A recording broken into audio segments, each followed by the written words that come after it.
Hello everyone, welcome to Sri Ram's IS YouTube channel. This is your mentor Arzu Kakkar where we cover the important articles with you. उम्मीद करती हूँ ये session आपको अच्छे लग रहे हैं. अगर हाँ तो लाइक शेयर और सब्सक्राइब करना मत भूला करो. एक अटेंडेंस मार्क कर सकते हो आप by liking this session. You can share it with other friends and don't forget to subscribe to Shri Ram's IS YouTube channel. आज का ये सेशन कुछ अलग होगा. अलग अलग कैसे होगा? अच्छा चलो, अलग ऐसे होगा कि इस सेशन के अंदर आज हम 4 इम्पॉर्टेंट एडिटोरियल्स कवर करेंगे. हिंदू में 4 एडिटोरियल्स आए हैं. इन 4 एडिटोरियल्स की डीप एनालिसिस करेंगे. अपार्ट फ्रॉम दी एडिटोरियल्स थोड़ा सा और आगे जाकर इनकी एनालिसिस एज इन जो भी अगर क्लीन एनर्जी फंड्स को लेकर हिंदू सिर्फ द हिंदू के अंदर अगर 3 चार्ट्स को क्लियर किया गया है तो हम क्लीन एनर्जी को लेके बात करेंगे कि जब हम क्लीन एनर्जी की तरफ ट्रांजिशन कर रहे हैं तो क्या चैलेंजेस आ रहे हैं, कैसे उनको सॉल्व करा जा सकता है. तो अगर आप ये सेशन देख रहे हो तो आप अपने साथ पेन एंड पेपर ज़रूर रखो. ये वैसे मैं हर सेशन में बोलती हूँ क्योंकि जो भी इंपॉर्टेंट पॉइंट्स होते हैं जो आपको लगता है वो आप साथ साथ पॉइंटर्स फॉर्म में लिख सकते हो. बाकी सुनो अच्छे से, ठीक है.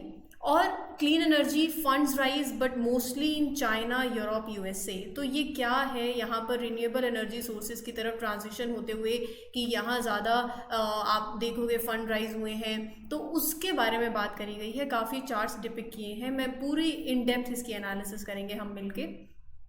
The shift in US approach to China को लेके जो US की अप्रोच रही है, चाहे वो ट्रम्प के टाइम के एडमिनिस्ट्रेशन के टाइम की बात हो, चाहे अब वो बाइडन के टाइम के एडमिनिस्ट्रेशन की बात हो, तो क्या अब देखो एजेंडा सेम ही है. मतलब चाइना जो अपने आप को मतलब क्या ही बोले चाइना को लेकर, तो जो पावर जो चाइना दिखाता है हर जगह पे, एज इन जो US की अप्रोच है चाइना को लेके सुप्रीम बनने की, तो वहाँ पर जो US की अप्रोच है वो कैसे थोड़ा सा शिफ्ट हुई है with the change in administration.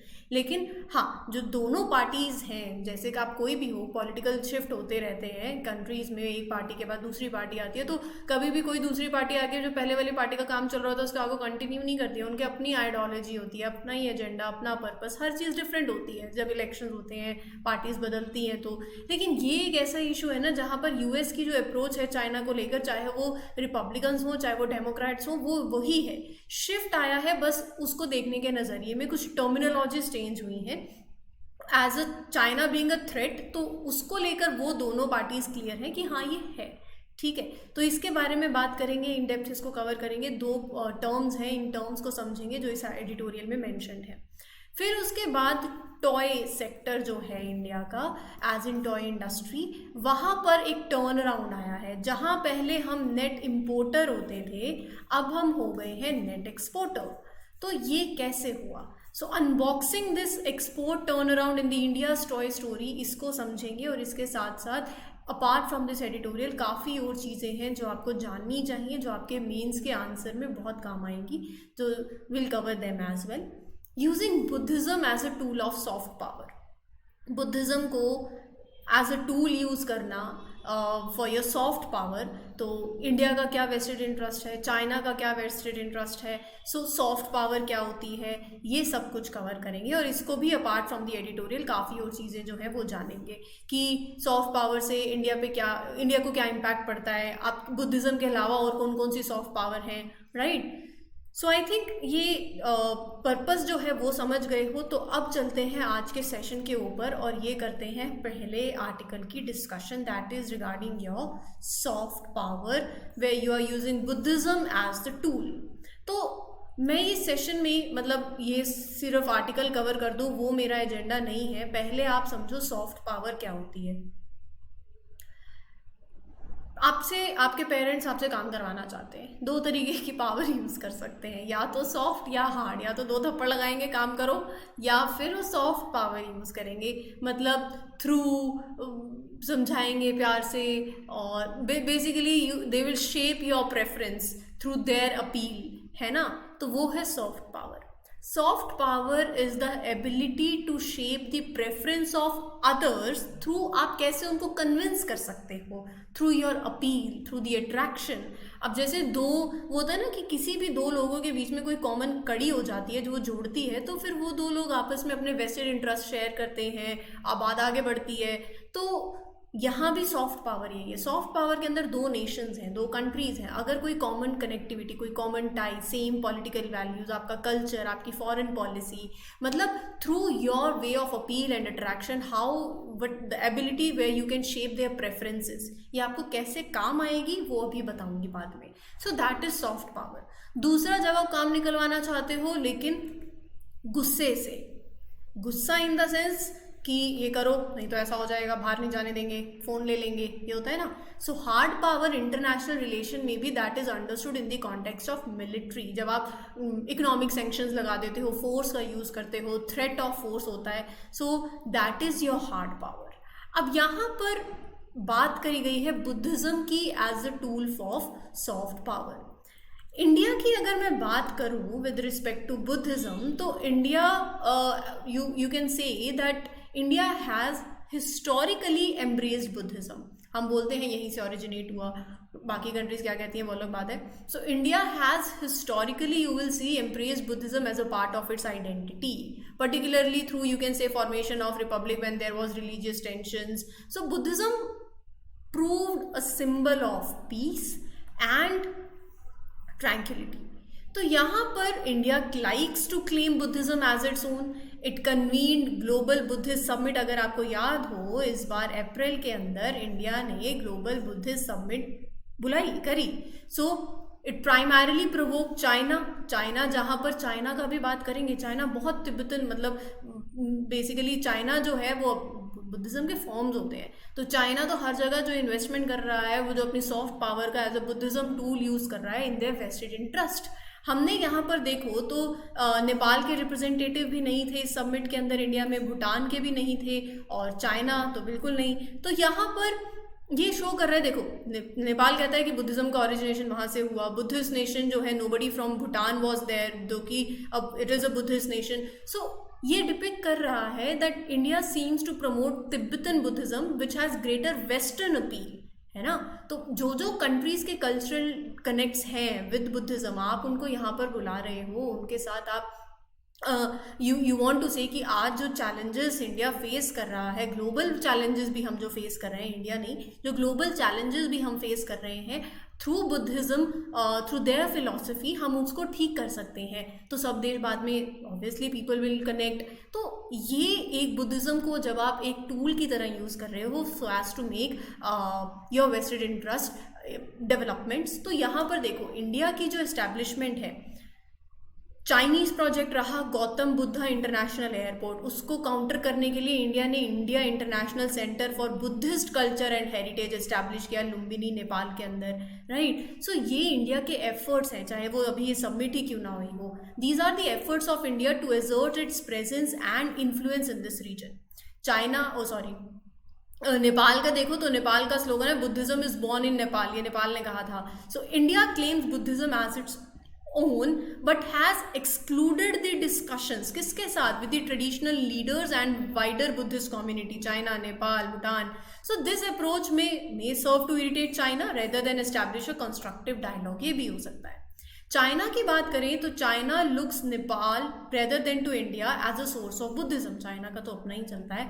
तो चाइना अगर आप देखो तो चाइना की number of monasteries, temples, Monks, so China has its largest Buddhist population, और चाइना बुद्धिज्म को एक इम्पॉर्टेंट एस्पेक्ट कंसीडर करता है for its soft power, right. So Chinese government involvement in promoting Chinese Buddhism aligns with its cultural and linguistic diplomacy efforts. आपकी एक flexible approach है जिसकी वजह से अगर आप देखो इसी अप्रोच के चलते, इसी सॉफ्ट पावर के चलते चाइना क्या कर रहा है, अलॉन्ग साइड इंफ्रास्ट्रक्चर इन्वेस्टमेंट्स कर रहा है। जहाँ पर मैं बोलूँगी ना वही हमारे कल्चरल टाइज एक जैसे, अच्छा आपका भी ये इंटरेस्ट है, मेरा भी ये इंटरेस्ट है, चलो चलो चलो, ऐसा होता है ना। तो ये वही है। तो यहाँ पर ये सॉफ्ट पावर है। सो जब आप अपने बोलते हैं कि मुंह से अच्छा बोलो, है ना। सो यहाँ it is like Sri Lanka, Cambodia, Laos, तो यहाँ चाइना जो है अपने इंटरेस्ट को पूरा कर रहा है, एज इन इंफ्रास्ट्रक्चर इन्वेस्टमेंट्स यहाँ ला रहा है।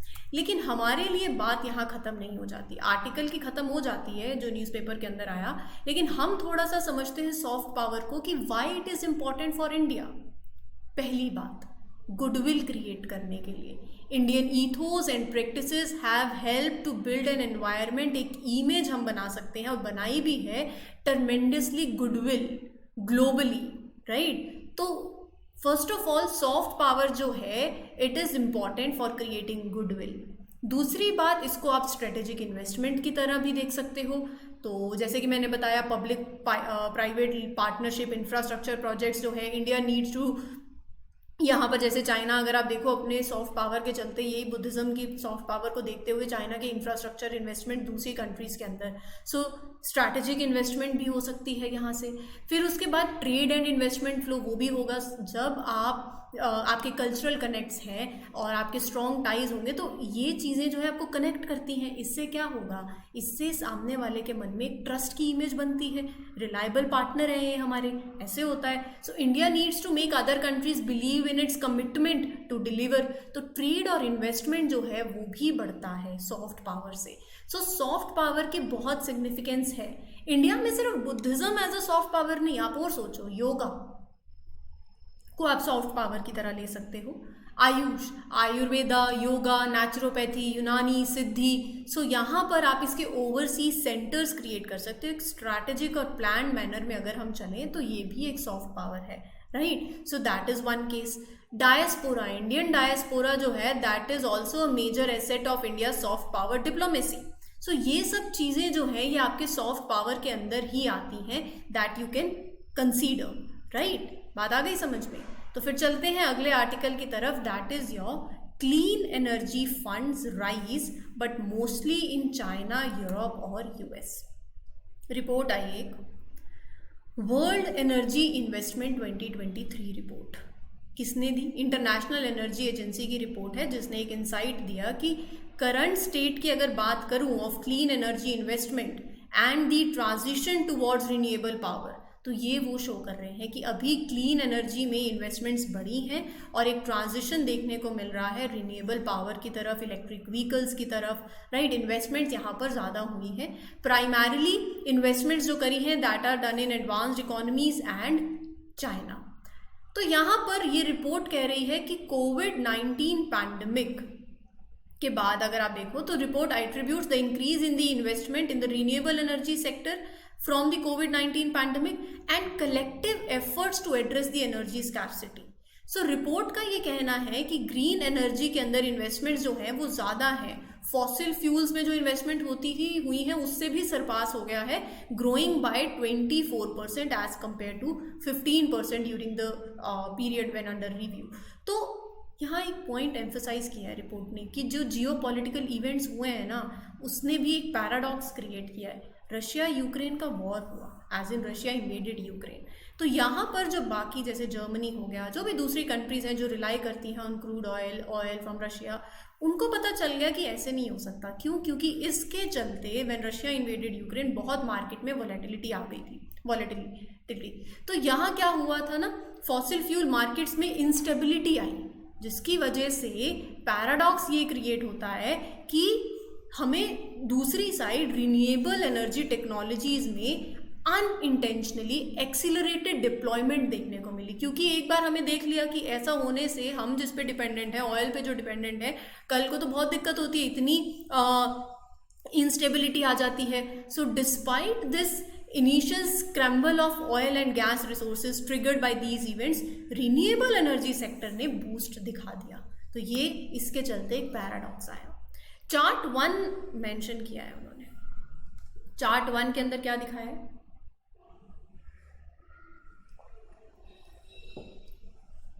चार्ट 1 के अंदर दिखाया कि 2015 में जो इन्वेस्टमेंट हुई वो फॉसिल फ्यूल्स के अंदर ज़्यादा थी। अब आप आज 2023 में देखो तो इन्वेस्टमेंट कितनी ज़्यादा है क्लीन एनर्जी के अंदर। ये 2015 से 2023 तक की ग्लोबल एनर्जी इन्वेस्टमेंट दिखाई है। Investment in clean energy.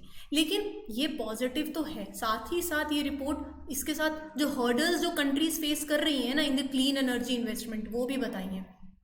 High interest rate, high cost of capital, ambiguous policy frameworks, constrained utilities, ये क्या है पॉइंट्स, ये मैं आपके साथ इन डिटेल कवर करूंगी अभी इसी सेशन के अंदर। पहले आप ये चार्ट्स वगैरह देख लो थोड़े से।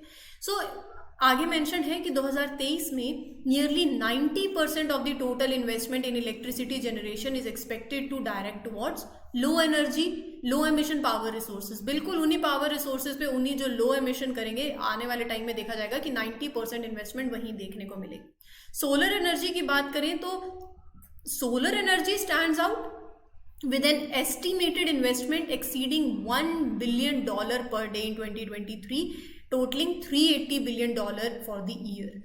चार्ट 2 देखो, चार्ट 2 क्या डिपिक्ट कर रहा है, क्लीन एनर्जी इन्वेस्टमेंट 2015 से 2023 तक की। तो 2023 में देखो तो रिन्यूएबल एनर्जी में इन्वेस्टमेंट बहुत है, एनर्जी एफिशिएंसी में है, और बैटरी स्टोरेज इन सब के अंदर है, लो एमिशन फ्यूल्स। तो यहाँ पर आपने देखा है कि कितनी इन्वेस्टमेंट कहाँ हुई है। ठीक है, तो वैसे मैं एक और चार्ट दिखाऊंगी जहां पर ये मेंशन है कि एडवांस्ड इकोनॉमीज और चाइना के अंदर इन्वेस्टमेंट बहुत ज़्यादा, मतलब they have gone with the search in the energy investments. लेकिन ऐसा नहीं है, दूसरे रीजन्स भी they are also making progress. India की मैंने आपसे बात करी थी, चाहे जैसे हमारा जो पेरिस एग्रीमेंट, जो ग्लोबल जो पेरिस एग्रीमेंट है जिसके अंदर हमने बात किया है कि प्री इंडस्ट्रियल लेवल 1850 टू 1900 जो बेस लाइन है उससे टेम्परेचर 1.5 डिग्री सेल्सियस तक की लिमिट रखनी है, उससे ज़्यादा नहीं बढ़ाना है बाय 2100। लेकिन अभी 1.1 डिग्री सेल्सियस का राइज हो चुका है, तो ये तो अचीव करना अभी मुश्किल है। लेकिन 2 डिग्री सेल्सियस से ज़्यादा तो मत ही पहुँचाओ, नहीं तो बहुत दिक्कत होगी आपको भी और आगे जो आपकी फ्यूचर जनरेशन्स रहने वाली हैं उनको भी,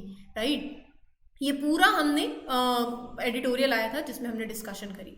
तो यहाँ पर इंडिया का भी पर्सपेक्टिव दिखाया कि इंडिया जहाँ पर डेवलप्ड कंट्रीज़ ने इतनी एमिशन कर रखी है ऑलरेडी बीइंग डेवलप्ड, तो उन्होंने तो एमिशंस करी, उनकी रिस्पॉन्सिबिलिटी भी ज़्यादा है। लेकिन इंडिया एक बैलेंस्ड अप्रोच आज भी लेकर चल रहा है। Being a developing country, India एक बैलेंस्ड अप्रोच के साथ अपनी एमिशंस को कम करते हुए हर एक चीज़ करने की कोशिश कर रहा है। ठीक है, तो मैं उसमें अभी ज़्यादा डेप्थ में नहीं जाऊँगी क्योंकि बाकी कंट्रीज़ का भी दिखाना है। India continue to exhibit robust investment in the solar energy.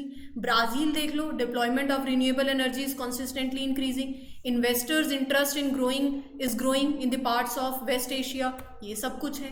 Chart 3 में चाइना देखो, चाइना की इन्वेस्टमेंट जो है क्लीन एनर्जी के अंदर ज़्यादा है, रशिया की कम हुई, वो रशिया यूक्रेन का जो इन्वेजन हुआ उसके चलते।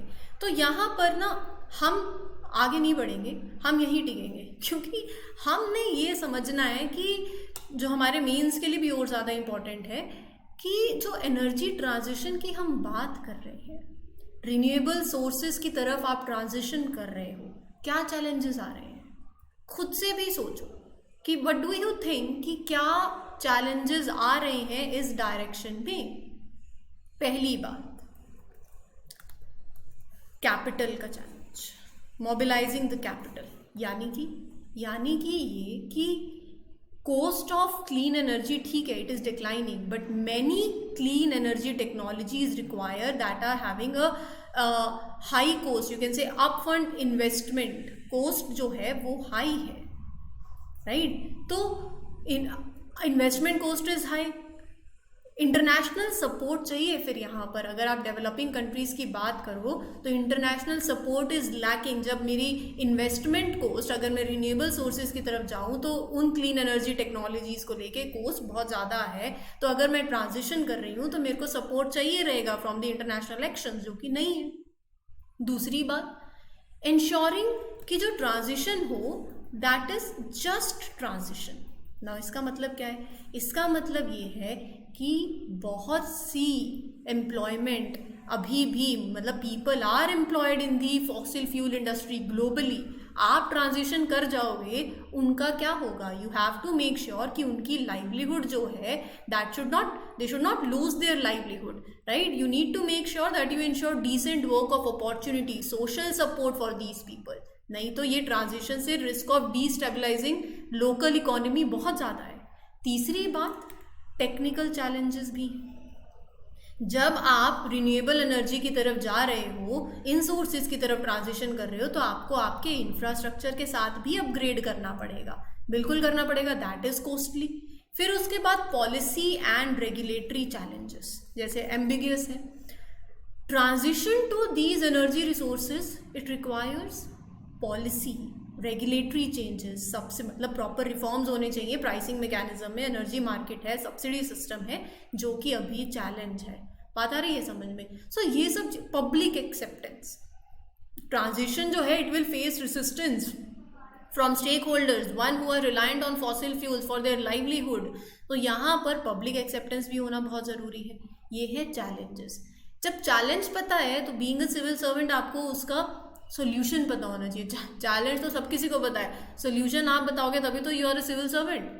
कैपिटल नहीं है तो डेवलप्ड कंट्रीज को कहो you need to fulfil the commitment, developed countries need to fulfil their commitment to provide climate finance to the developing countries. अगर ट्रांजिशन की बात है तो government should develop comprehensive plans जो कि वर्कर्स को और कम्युनिटीज को प्रोटेक्ट करे that are affected by the shift to this renewable energy. Investment और की बात है तो यहाँ पर गवर्नमेंट्स को, इंटरनेशनल ऑर्गेनाइजेशंस को, प्राइवेट सेक्टर्स को R&D में इन्वेस्ट करना चाहिए और मेक श्योर कि जो कॉस्ट है रिन्यूएबल एनर्जी टेक्नोलॉजीज की वो कम हो जाए और एफिशिएंसी इंप्रूव हो जाए। सो एनर्जी एफिशिएंसी प्रमोट करो, right? These are the things that need to be taken care of. International cooperation जो है बहुत ज़्यादा ज़रूरी है, financial support, capacity building, technology transfer जो डेवलप्ड कंट्रीज कर सकती हैं डेवलपिंग कंट्रीज को। These are the points that we need to take care of. बात आई समझ में? ये कुछ इंपॉर्टेंट एडिटोरियल्स हैं आज के सेशन में, इसीलिए मैंने बोला कि पहले हम इनको जो है कवर करेंगे आज, ठीक है? So this is the case. मैं सिर्फ जो न्यूज़पेपर के अंदर है उतने तक सीमित नहीं रखना चाहती थी आज के सेशन को। हमें ये कोशिश करनी चाहिए कि इसका 360 डिग्री एंगल देखें। अब जैसे अगला सेशन है, सेशन इन द सेंस अगला आर्टिकल है, इंडिया की टॉय इंडस्ट्री की बात हो रही है। अगर आप डेली सेशंस के साथ रेगुलर हो, क्या आप मुझे बता सकते हो GI टैग मिला हुआ है, एक टॉयज़ हैं, कर्नाटका में बनते हैं। कौन से टॉयज़ की मैं कौन से जगह की बात कर रही हूँ? एक सिटी है जिसे टाउन ऑफ टॉयज़ बोला जाता है। आप मुझे आज कमेंट सेक्शन में आंसर दोगे इसका? टाउन ऑफ टॉयज किसे कहा जाता है, किस सिटी को? That is very famous for its wooden toys and इसका हेडक्वार्टर यू कैन से, मतलब ये रामनगर डिस्ट्रिक्ट है कर्नाटका के अंदर, वहाँ ये सिटी पड़ती है। और ओरिजिन ऑफ दीज टॉयज, मतलब जिनको GI टैग मिला, चलो मैं बता ही देती हूँ। चन्नापटना, क्या आप इतनी मेहनत करोगे? जब मैं ही बता देती हूँ आज। चन्नापटना सिटी है that the toys have been given GI tag by the government of India. उनका बहुत ही हिस्टोरिकल सिग्निफिकेंस भी है और ये टॉयज़ वुडन टॉयज़ होते हैं जो कि बच्चों के लिए भी सेफ है। इस तरीके से बनाए जाते हैं ये, यहाँ पर कोई केमिकल्स का यूज़ नहीं होता इन टॉयज़ को बनाने के लिए। और टीपू सुल्तान ने इनवाइट किया था पर्शिया से आर्टिजन्स को कि यहाँ के लोकल आर्टिजन्स को ट्रेन किया जाए in the making of these wooden toys, right? तो यहाँ पर ना हम, मतलब हमारे प्राइम मिनिस्टर ने कहा कि टॉयज़ भी में भी हम इम्पोर्टर हैं, क्या टॉयज़ नहीं बना सकते? तो इंडिया ने बहुत, फिर अभी हमने स्टेप्स लिए, आत्मनिर्भर विजन है हमारा, आत्मनिर्भर बनना है, self reliance, make in India के चलते। तो इंडिया नेट एक्सपोर्टर बन गया है, पहले था नेट इम्पोर्टर। तो अगर आप देखो 2018-19 से 2021-22 तक के टाइम फ्रेम की बात करूँ तो टॉय का एक्सपोर्ट $109 मिलियन से बढ़ के हो गया है $177 मिलियन, और इंपोर्ट कम हुआ है। पहले था $371 मिलियन का इंपोर्ट, वो हो गया $110 मिलियन का इंपोर्ट। किया क्या है ऐसा हमने? क्या फैक्टर्स कंट्रीब्यूट करते हैं? Make in India initiative, policy reforms, government का सपोर्ट और कोविड-19 पैंडेमिक रिलेटेड डिस्ट्रप्शंस। यानी कि मतलब कोविड-19 कैसे आ गया, ये क्या बात बोल रहे हैं, चलो समझते हैं। मेक इन इंडिया की हम बात करते हैं तो सबको पता ही है कि मेक इन इंडिया के अंदर प्रोडक्शन हो, उसको स्ट्रेंथन किया जाए, इंडिया एक ग्लोबल मैन्युफैक्चरिंग हब बने, डोमेस्टिक मैन्युफैक्चरिंग को बूस्ट करें। 2014 के अंदर मेक इन इंडिया कैंपेन आ गया था। So as a part of it focus करा गया कि डोमेस्टिक टॉय प्रोडक्शन जो है वो ग्रो हो, उसका एक्सपोर्ट बढ़े।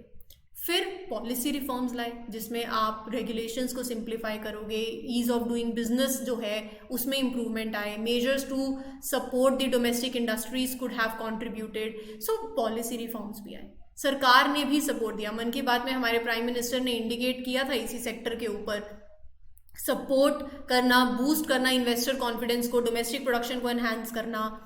कोविड-19 पैंडमिक के चलते डिस्ट्रप्शंस आई सप्लाई चेन में, टॉय इंडस्ट्री के अंदर भी आई। So these disruptions created an opportunity for domestic toy manufacturers to cater to the demand और उस सप्लाई गैप को फिल कर पाओ।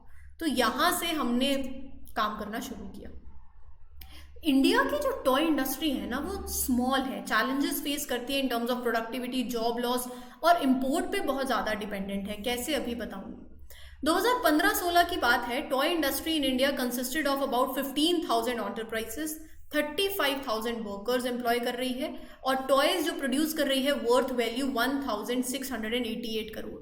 लेकिन यहाँ पर ग्लोबली अगर आप देखो तो टॉय की जो ट्रेड है वो बहुत कम है, राइट। चाइना को देखो तो आज तो मतलब हम देखते हैं ना कि चाइनीज टॉय होते थे कितने, तो वहाँ पर आपने नेट एक्सपोर्टर बना है। कैसे बना ये सब जो किया, लेकिन यहाँ आर्टिकल के अंदर मेंशन है कि आपने इंपोर्ट कॉन्ट्रैक्शन और प्रोटेक्शनिस्ट मेजर्स अडॉप्ट किए हैं। जैसे कि अगर कोई बाहर से प्रोडक्ट आ रहा था, चाइना का टॉय आ रहा है, तो आपने उस पर कस्टम ड्यूटी को ट्रिपल कर दिया। पहले 20% लगती थी, उस पर 60% कर दी। मतलब 100 रुपये का टॉय जो 120 रुपये का एंटर कर रहा था उसको 160 रुपये कर दिया, जिसकी वजह से ठीक है आपका एक्सपोर्ट तो बढ़ा, क्योंकि यहाँ पर वही 160 का टॉय और आपने अपने डोमेस्टिक मैन्युफैक्चरर्स को वो प्रोटेक्शन दी और वो 130-140 तक का टॉय जो है वो बना पा रहे थे, तो वो बिकेगा मार्केट में, ठीक है, एक्सपोर्ट होगा।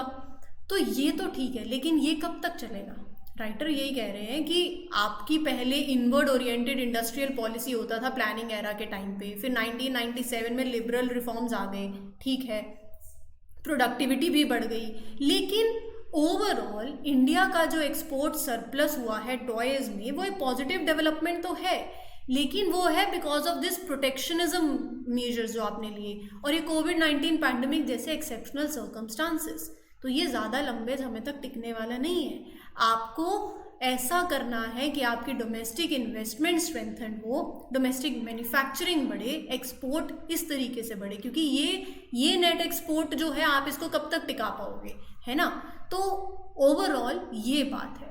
रही बात टॉय इंडस्ट्री की, तो टॉय इंडस्ट्री जो है ना ये इसको आप विमेन एम्पावरमेंट से भी लिंक कर सकते हो। ये एक ऐसा सेक्टर है जहां आप देखो तो 3 मिलियन वर्कर्स काम करते हैं। This sector employees 3 million workers, जिसमें से 70% विमेन है। बात आ रही है समझ में। विमेन सेंट्रिक है, लेसर स्किल इंटेंसिव चाहिए, तो सोशल इकोनॉमिक डेवलपमेंट होती है, स्किल डेवलपमेंट होती है विमेन्स की, फाइनेंशियल सिक्योरिटी मिलती है। लेकिन चैलेंजेस हैं इस सेक्टर में, स्मॉल स्केल है, उसको बढ़ाना है। यही तो चैलेंजेस हैं जिस पे फिर आपको काम करना है। फ्रेगमेंटेड है, उसको ठीक करना है। एंड फॉरेन डिपेंडेंस बहुत है on the source of raw materials. जैसे कंपनीज को, जैसे आप board games, soft plastic toys, puzzles बनाते हो, तो उसके लिए इंपोर्ट मटेरियल आपको साउथ कोरिया, जापान से लाना पड़ता है, वो कम करना है। लेस कॉम्पिटिटिव है तो उसको मोर कॉम्पिटिटिव करना है, जिसके लिए आप क्या कर सकते हो, क्लस्टर, जो फ्रेगमेंटेड है तो क्लस्टर बेस्ड अप्रोच लेके आओ, और डोमेस्टिक मैन्युफैक्चरिंग करनी है तो आत्मनिर्भर भारत का जो विजन है उसके अंदर लोकल मैन्युफैक्चरर्स का जो अनटैप्ड पोटेंशियल है उसको एक्सप्लोर करो, टॉयकथॉन लेकर लॉन्च करो, राइट। एंड टैक्स इंटेंसिव दो, जीआई टैग जैसे जो प्रोडक्ट्स हैं, चन्नापट्टनम जैसे मैंने बताया, they can be exported, right. तो ये सब चीज़ें जो हैं आप कर सकते हो। क्वालिटी एश्योरेंस, स्टार्टअप को पुश दे सकते हो, मेक इन इंडिया तो जो इंट्रोड्यूस किया है, तो उसमें ये सब यहाँ पर काम हो सकता है इस फील्ड में, इस सेक्टर में, इस तरीके से। तो आई थिंक अब आपको ये जो है क्लियर हो गया होगा।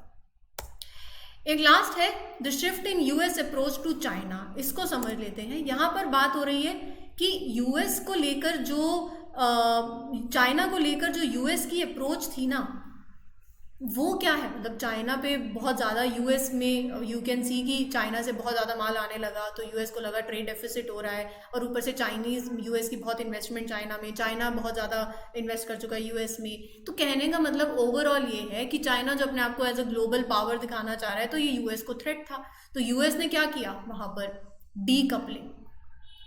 डीकपलिंग का मतलब complete reversal of economic interdependence. जहां पर जितना था बिल्कुल उल्टा कर दिया कि वहां से इन्वेस्टमेंट बाहर निकाल लिया, आपको एक अल्टरनेट मार्केट चाहिए। अब बिल्कुल एरियाज के साथ, हर एक एरिया में डिसएंगेजमेंट, कोई चाइना के साथ लेना देना नहीं, ये अप्रोच बाइडन के, ट्रम्प के टाइम पे।